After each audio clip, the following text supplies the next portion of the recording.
Welcome to Lyme Support Network podcast, hosted by Holistic Therapy Tribe. Each episode, we sit down with one key member of the Lyme community, a doctor, a coach, an entrepreneur, an advocate, and a Lyme warrior to learn from their first-hand experience. Today, our focus is on a Lyme warrior, our guest, Kelly. Kelly's story offers practical insight and clear next steps. Let us begin. Sure. Hi, I'm Kelly. I'm 38 years old. I'm from Connecticut. And I guess my Lyme journey began when I was 8 years old. Um, I had gotten a tick bite on my knee, and there was never a tick. So I never found a tick, but there was just a big, typical bullseye rash on my knee. And I was treated, but I kind of split my Lyme story into two sections. So, yes, I got bit when I was 8 years old, but the real story kind of started in 2007 um, when I got reinfected, never found a tick bite. Um, and that's kind of when my story really began because I was pretty much okay after that initial tick bite in second grade. But the real story started in like 2007 when I got rebit. So, what was that time delay between the first instance and the second? How many years it was elapsed? So I guess I was 14 when I'm just trying to think. It was probably, so I was 8 years old. And then I was so 8 years old the first time. And then the second time I was 20, I think I was like 20, 21 years old. My God.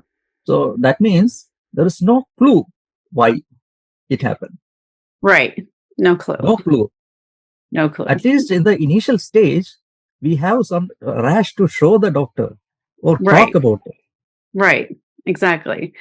So yeah, when I again got rebit into when I was 20, I I had what I thought was just a sinus infection, stuffy nose. Like I always got sinus infections, so I went to the doctor and they put me on um, antibiotics for a sinus infection. But then one night, I had like a stiff neck, I had a fever, and my mom, being a nurse, was like, that's not what you get with a sinus infection. Like you don't get stiff necks and fevers. So we went to the hospital, and they did a spinal tap. It showed that I had aseptic meningitis.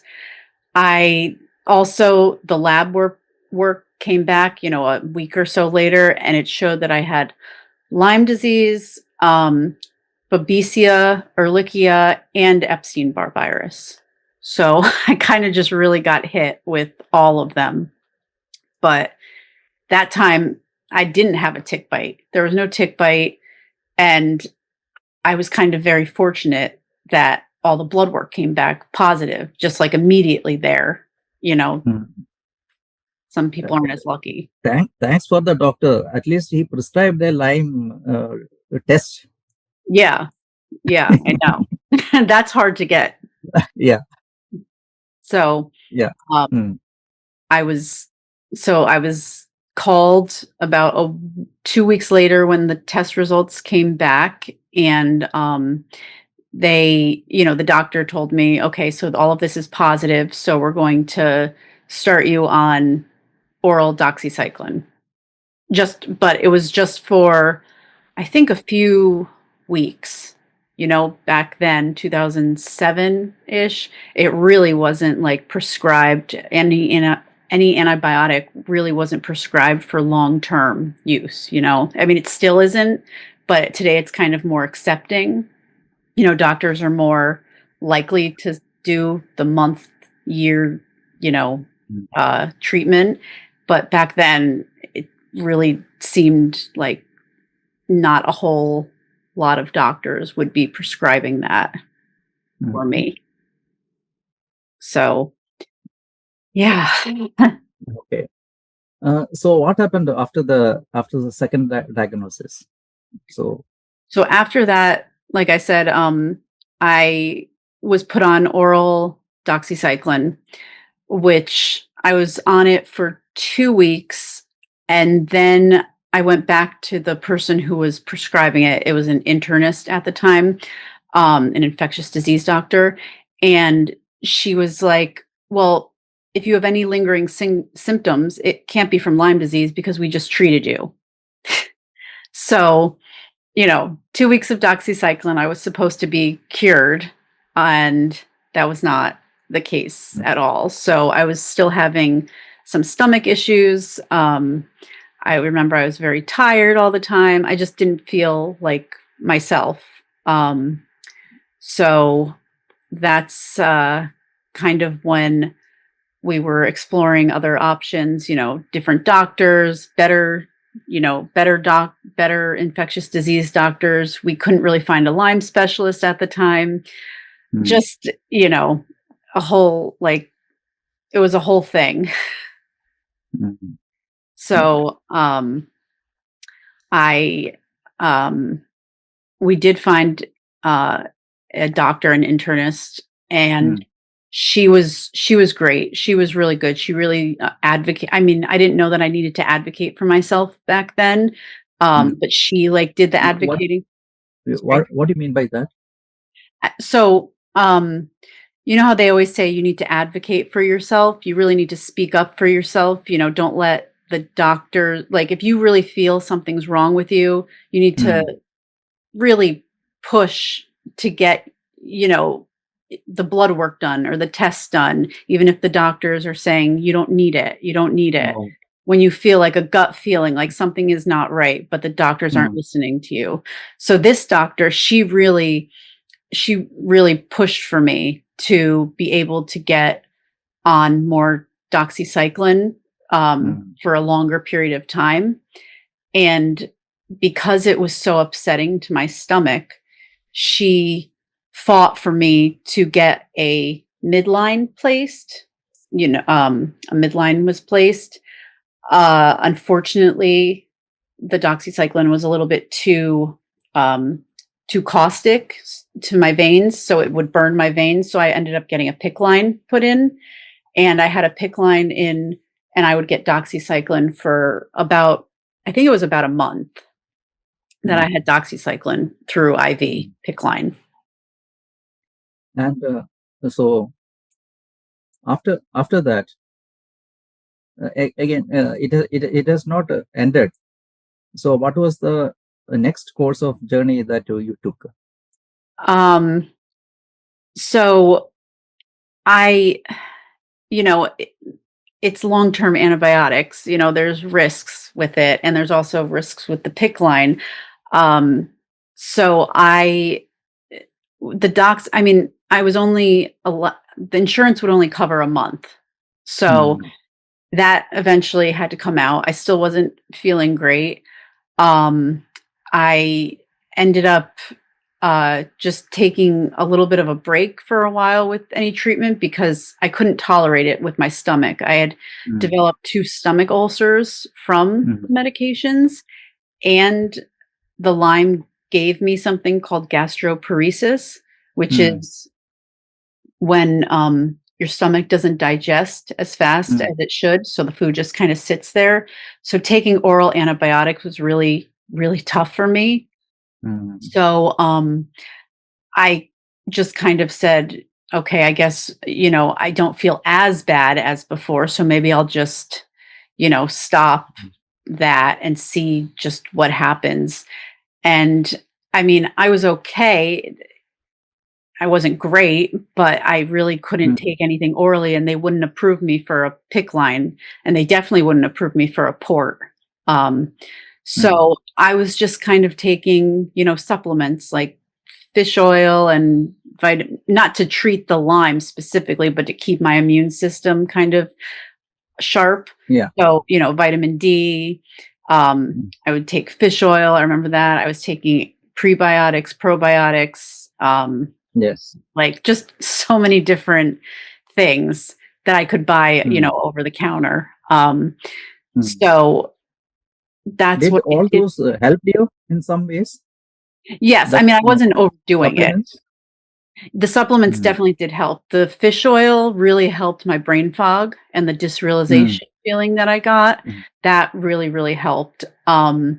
The probiotics and prebiotics, along with um, medication, like I think it was Acifex, a PPI, helped my stomach ulcers and my stomach. I mean, I mm, did have to be on prescription medication for the stomach issues. They did mm, heal, um, but the supplements did help a lot. The vitamin D, I know that it made me less tired when I took it. My fatigue felt better. mm. Um, So that means from treating the main disease, the focus is shifting to the secondary causes, symptoms, and all. It is getting treated. yeah, Uh, unfortunately. yeah. And so when it came to an end, your treatment. Mhm. Oh, when did it come to an end? Yeah. Um, I mean, honestly, since then, I've still been treating it. I've never really stopped. Now I've just strictly gone holistic.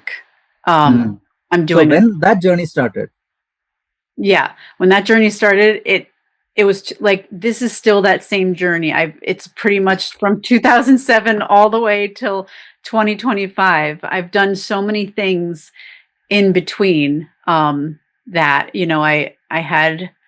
um I had other pick lines placed. I had two other pick lines placed, separate times, but those didn't work and I ended up getting a blood clot from one of them. The adhesive also that they use, I had rash, like, hives up and down my arm. It was miserable. I've tried naturopathic medication. I've tried, other like hydrotherapy, which is, I don't know if you're familiar. They kind of wrap you in like a burrito almost. You look like and human burrito, and they alternate cold and hot. yeah. Compress. So I've So in done. fact, so it is called sauna and cold plunge and sauna. Oh, really? Yeah. So alternatively, they will put it one Um. cold plunge and then sauna. You put it in sauna for some time, then back Oh, again. okay. Yeah, That they is just. called that is So. called contrast therapy. Oh, okay. Yeah. Uh, Yeah, mine was it was like they called it constitutional hydrotherapy. So, they mm, would put cold face washcloths all over me, and then mm, mm, they would put some. I forget exactly. There's so many things that happen. It's hard to keep it straight. They would put something on my back that like did some kind of vibration, and then mm, once my body heat warmed up the towels, they then would take them off and then put them in very hot water and put them on me. And then when my body mm, cooled those down, it just repeated on and off. But mm. I did use at the same place, I used a sauna. You go in there and you Ah, stay for a certain amount of time mm, to like heat. The heat is supposed to kill the spirochetes. mm, I've done red light therapy. I've mm, done something called advanced cell training.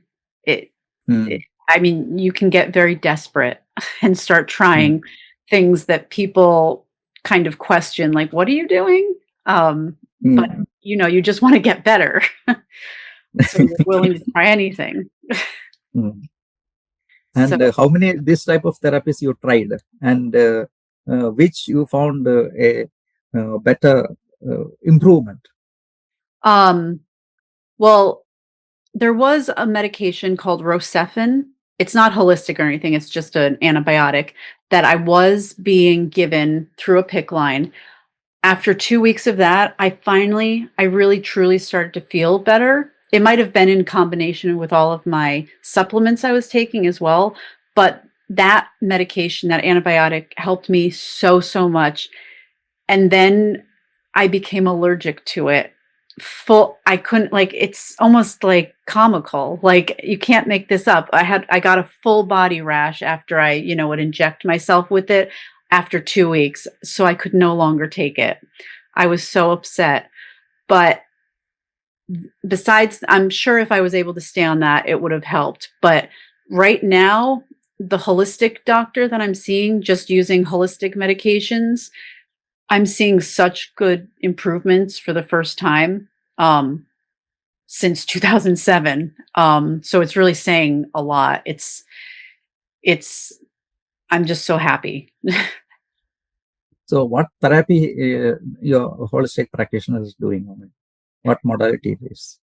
So it's and this is embarrassing because one of my big um one of my biggest symptoms is, the brain fog and the memory loss, not being able to really find words and stuff. So so I'm a little embarrassed to say I can't exactly remember, but it's about vibrations. He has a machine, and you hold on with two hands onto the metal, and it's attached to a machine. And he pretty much will. He has something that he takes and puts it at acupressure points on your finger, and it'll show right on the computer if that acupressure point, what it's supposed to be like, linked to what organ in the body, if the pathway is blocked or not. So he uses that to then come up with, tinctures and stuff. He puts them on a little plate, and it sets off a certain vibration, and then he gives it to me. And when I get home, I have to do the vibration before I take it. So like he makes it fun, and like on the bottle it'll be called cha cha cha. So I remember to, you know, put it, and I go 1, 2, cha cha cha, before taking the tincture, but it's about vibration. Okay. And again, I know that might sound silly to So some people.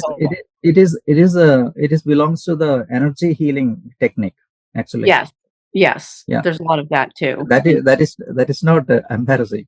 That's a real, and it no, I works. know. It I works. mean, I know I'm just saying it for some people who think like That, it's that people who don't have the experience. So that yeah, obviously. exactly. If you haven't gone through it, or if somebody you very close to you hasn't gone through it, you really wouldn't I probably wouldn't know, or think to Yes. try that. Yes. Mm. So all the energy therapy, it will look something similar. Mhm. A set of energy therapy, including Reiki, is the. Yeah. Yeah. Mm. Yeah. Out of this many years of treatment, which treatment protocol has helped you apart from significantly apart from the this energy therapy that you mentioned? Um I mean, besides this one, it was probably just the intravenous medication, Mm. intravenous antibiotics. Mm. That probably helped the most. But this one is definitely this one has helped the most out of everything, I think. Mm. Yeah. So, but it could just be an accumulation of everything I've done all these years Mm. finally adding up, Mm. and now the holistic treatment really helping. Um, So, okay. So, if I ask what treatments, the conventional or alternate, helped you the most, so the sum up is alternate has helped or conventional has helped you most. Sorry, what? Which ones had So, what treatment methods that has really worked for you, conventional or alternative? alternative Yeah. alternative medicine, So, definitely. yeah, okay. And what is your advice from your personal experience? Somebody who is not getting a good response from the conventional uh, methods or protocols or procedures. So, what So is your advice to them? to them, from If your personal experience. for somebody, sorry, advice for somebody who is um, trying to get away from the Western medicine, or Uh, no. If they have, if there is a option, if there is an option for doing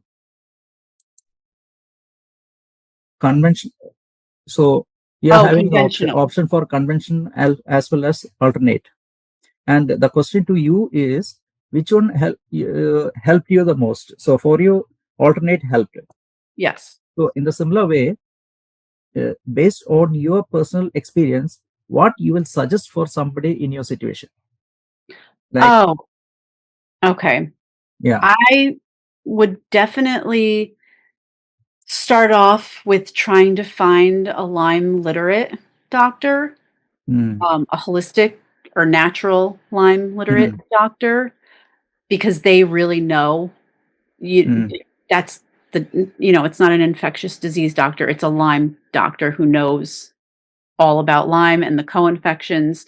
I would strongly suggest going to them, and then they could, um, some people don't have positive blood work, and if that's the mm, case, they usually will they have like IGenics, the lab that you can send that they'll send your blood work to. It's much better than mm, like Quest or someplace like mm, that. They test, they have better, more accurate testing those places, and then mm, you can be treated. Sometimes the Lyme doctors, they will use both, integrate, regular antibiotics and mm, naturopathic stuff, holistic, mm. a combination of both of them. So I would just say find a Lyme literate doctor, Yeah. and definitely if you couldn't find a Lyme literate doctor, try to find a doctor who will order your blood work to go through IGenics. Um, IGenics is a good place to get your blood, Mm, like accurate reading for blood work, because the tests aren't accurate, unfortunately, and a lot of mm, doctors won't prescribe you medication unless you test positive on a mm, blood test. And to just advocate, like I said before, advocate for yourself. Like, if you really don't feel like something's right, if you don't like the answers you're getting from a certain doctor, if they're telling you it's all in your head, or, your body mm. best. So just stick up for yourself. And personally, I had a similar situation, not for Lyme. So these people, they think that whatever we are telling, we are just faking out or making up. They simply don't understand what to do. I know. So I came across that type of situation when I had a illness. Yeah. Like we would And want to be making up the things we're saying. I yeah. don't know who would want to make that stuff up. Mm. Yeah, it's crazy. And when they say this, and we are suffering like hell, I know. I that know. adds multifold effect, negative effect on us. Yeah. Especially when you're told so many times, like, it's in your head. That's not real. Mm, That can't be happening to you. Like, I wish it wasn't happening to me, but here we are, it is. But yeah, those mm, things negatively affect us to be told mm, over and over again, you know, yeah. Yeah. no. So did you try herbal or detox protocols and gut cleansing or microbiome protocols? Um, I And have, how was the effect of each? um, so it was really hard. I have done like detox protocols, for some stomach issues, like SIBO, small intestinal bacterial overgrowth is what that stands for. And it feeds off of sugar and gluten, Mm, yeast, and all that stuff. And I I had to come off, it was like cold turkey coming off of these foods, which are really like drugs because of how much sugar they have in them and chemicals. And it was really, I mean, it was really, really hard. Um, Mm, you know, I'm I it's hard. I have a very hard time with throwing up. I'm very afraid of throwing up. I have a very big phobia of it.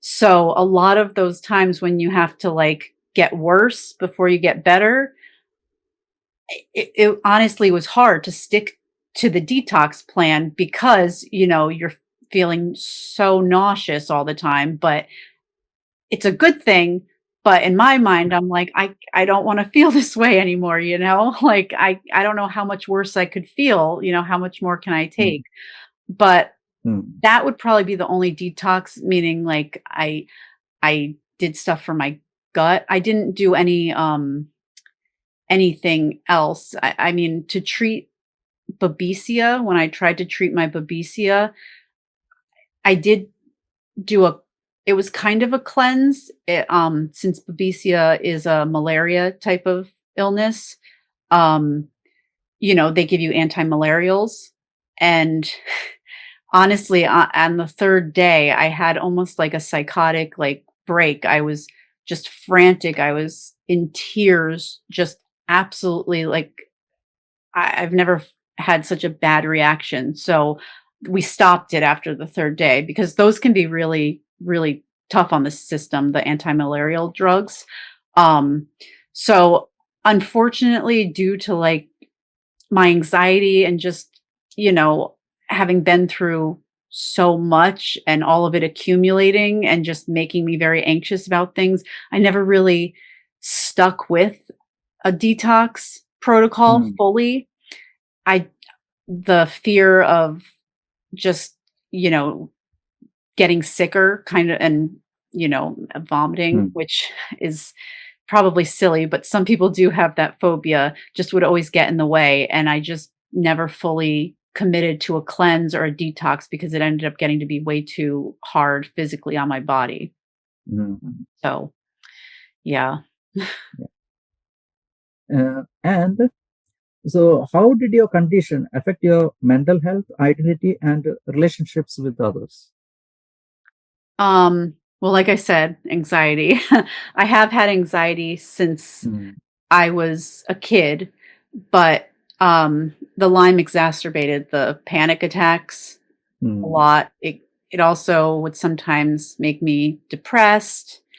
Um, and because it's hard to watch your friends mm. who are moving on, having kids, buying houses, doing all the Yes. milestones that you should be doing, and Yeah. you're just kind of watching. I will tell what you feel, what one will feel. You will be standing still there, and everything is moving around you. Yep, Correct? exactly. Yep, that's exactly it. Yeah. And Yeah. it's hard though because, on social media, people will Mm, see that, yes, I do go out. mm, I'll go to concerts sometimes. Sometimes I'll be out to dinner or something, but like nobody sees what goes on behind the scenes. Like I mm, prepared like 2 days to be able to do this. And then I mm, also planned for afterwards. It's going to like take like 3 days to recover. Those are the things that people don't see that you do just to do one fun thing for maybe 3 hours, like, tops. And also nobody really knows how you're feeling while you're doing it? mm, I I recently went to a very small concert to see a band, and I was just my anxiety had just been through the roof, like, everything, about it was just very anxiety inducing, and, mm, I post the pictures of it, but people don't see that, I'm not sharing like, "Oh, I'm having a panic attack right now, but here's the band," Like, mm. uh, it's hard unless you experience it, and then it's Yeah. also you see all your friends, like you said, it's like you're stuck and everything's moving around you. Around you. Yeah. Yeah, it's just like I'm still stuck Mm, as like a 20-year-old. I feel like I'm mm, still like a 20-year-old, and mm, all my friends are really like, in their late 30s because they're doing like mm, the things that you should be in your late 30s, mm, established in your career, yeah. the house, the kid, all of that. I mean, I know everybody has their own time, you can't compare yourself to everybody else, but it does get tough. And Mm. a few of my friends, like relationships with friends, struggled a bit because one of them didn't quite understand. Yeah, it's purely they don't understand it. Yeah, I know. And I thought that, she And they would don't because and moreover they don't understand the logic behind it. I know, I know. Sometimes we don't even understand the logic behind it. Yeah. So So, they think first they're inside they will think we are faking out or yeah, making up. yep. There's always, yeah. And I don't feel like I should compromise Mm, doing what I like. I love taking photos. I love taking photos. So, like Instagram, I just love to post my photos on Instagram. I don't need to get likes. I don't care. But people will see that and think she must not be that sick. If there's a picture of a flower or something, it's like, oh, she must be okay because she's outside taking pictures of flowers. Like, okay, that flower was right outside my door. Like uh, I went outside to get some sun because I need the vitamin D. Like, mm, so yes, it's a struggle to make people believe you're actually mm, as sick as you say you are. yeah. But I just surround myself with people now who Mm, do yeah. So understand. I want to go uh, how have the peer communities like Facebook groups or coaching programs or other meetups helped you in this journey? Um, they help a lot. Just, you have other people who completely understand what you're going through, Mm, and they it's just nice to talk to people and not have to explain yourself mm, so much. They just get mm, you, and it's nice to get ideas. You're bouncing off ideas from each other. mm, it, like, oh, I'm feeling this way. I'm not quite sure what it's from. Do you guys have any ideas? Like, have you been through mm, this? What helped you? What yeah. didn't? Mm, It's nice to have mm, that, and to talk yeah. to just to talk to people, not about sick, Mm, what's going on. mm, It's nice to be with like-minded people who understand all yeah. the things Yeah. you're So doing. this type of group. So I told I didn't had Lyme. So but a similar thing I went through. So Okay. in these groups, if I start a sentence, they will be able to finish it. So that way it is connected. I, they're almost more helpful Yeah, than they doctors. completely understand. They completely understand it. Yes, it's so nice. I've Mm, chose I'm kind of picky with who I choose to mm, like Facebook, sometimes mm, Facebook will have the groups and people are so quick to either say something negative or just make you even more paranoid about what's going on. If you're posting something mm, like, well, you should be going to the hospital. So I'm like, I'm just going to choose, I'm going to choose what I like surround myself with online mm, too. I've learned from that. I had to learn from it. I mean, you join groups, you don't know how the vibe is going to be. When there's like, mm, over 100,000 people in a group, you're going to get a lot of different uh, feedback, good or bad. So mm, that's why I have my Instagram, and I have people, I have a good group of people that I talk with, mm, and mm, they don't say things that are gonna, trigger my anxiety or something that, yeah, it's a good group. yeah. And one more thing. Mhm. So, what do you wish Lyme practitioners and researchers better understood about the Lyme patient experience? So, what else they should understand? I wish that they would understand it is not all in our heads. We we we yes, some of it is in our heads, the anxiety, the depression, the OCD, those things, yes, are technically inside of our heads, but Lyme causes those things as well. I wish that there was I wish that they would recognize chronic Lyme disease as a real thing and not just call it post Lyme syndrome, because Mm, that's what they call it. mm, Some of them. Um, I just wish that chronic Lyme disease would be a real, like, across the board. Any doctor you go to, mm, that's what it's called, not post Lyme syndrome. And I mm. just wish they would believe their patients more. Um, it's a shame unless it happens to them or somebody very close to them, they're Mm, really never going to understand it. mm. Um, so Are you, mm. yeah. And are you staying in USA where Lyme population is high, like Yes. in Connecticut? So, yes. Connecticut, I mean, Lyme, Connecticut, so where it originated. Uh, Yeah. yes, I'm not that upstate, I'm more south, but Mm, it's everywhere. uh-huh. I find yeah, I find, ticks on, dogs that I sometimes Mm. walk, and yeah, they're really everywhere. I found a tick on my indoor rabbit. Oh, Yeah, like, mm. attached to my he doesn't go outside. This rabbit did not go Yeah. outside. He's like a pet rabbit, and there was Mm, a tick on him. So, yeah, it's bad, mm, especially with, the climate changes. There's the ticks are more prevalent, mm. but they're not just in Connecticut, or, they're not just some doctors will say, "Oh, well, ticks don't live here," or the ticks that carry Lyme don't live here. I mean, they've been proven to be in all 50 states. So, In fact, in our Lyme Support Network website, we are having a map based oh, on, yeah. So we're on a yearly basis, that number of ticks, places where the ticks are found, we have mapped it.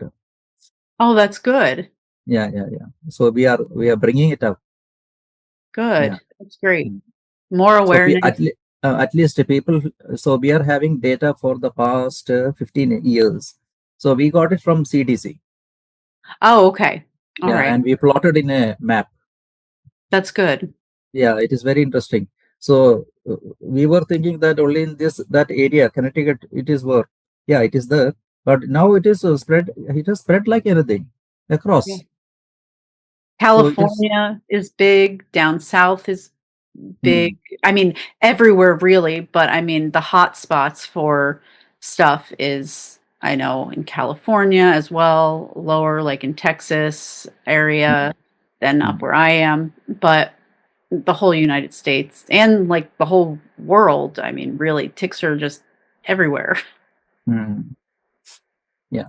Yeah. So another thing I want to know is, are you involved in any advocacy or awareness efforts now?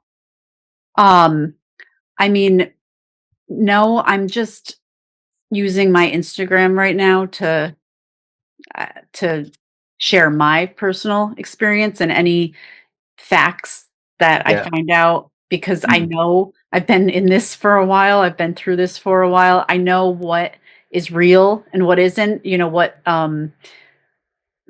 what websites are legitimate to share mm, information from, because a lot of stuff out there isn't necessarily like true. So you want to make mm. sure you're not just sharing the wrong information. So I try Wrong to information. yeah, so I try to post Mm, stuff that is actual facts, not just somebody writing like their opinions and mm, sharing it. And so, yeah, I really do my research, to make mm, sure that anything I'm sharing, whether it's like mm, a little drawing or something, a meme, it's mm, the facts in it are real. So I know I don't have a whole lot of followers, but I hope that anybody who does come across my stuff, knows that mm, I'm sharing the correct stuff and trying to help educate people and spread mm, awareness. So mm, that's my little part that I'm trying to. play in this Lyme Okay. world. Okay. So now we have some rapid fire. Are you okay? Okay. Yes. So one word to describe your Lyme journey. Crazy. So one myth you want that you would love to burst about Lyme. One myth. It's not just fatigue and joint pain. One message to Lyme doctors. Believe your patients. So one message to policymakers. We need your help. Yeah. And the latest administration, they are withdrawing the support for the Lyme research. Oh, wait, Yeah. sorry. The current, I didn't hear that one. Current government, US government is Oh, reducing the research fund. oh, yes. Yeah. And one of the leading organization is Lyme Global Lyme Alliance. So for them also it is happening. Oh, great. Yeah. And one of our okay, that I will tell later. Okay, fine. So Kelly, thank you for sharing your journey with us. Of course. Thank you for And having me. yeah, and here are the main points we heard today. Let me summarize. Okay. Early attention matters. Persistent symptoms need prompt, thorough testing. Second, personalized care works best. Many patients combine standard medicine with holistic methods. Third, support is essential. Community and mental health resources can lighten the load. Fourth, collaboration moves us forward. Doctors, warriors, coaches, entrepreneurs, and advocates each have a role in faster, better cure. If you are living with Lyme, check our show notes for trusted resources and peer groups, doctors and coaches. Keep listening to patient stories like Kelly. They show where care can improve. Stay informed, stay connected, and keep pushing for progress. Thank you.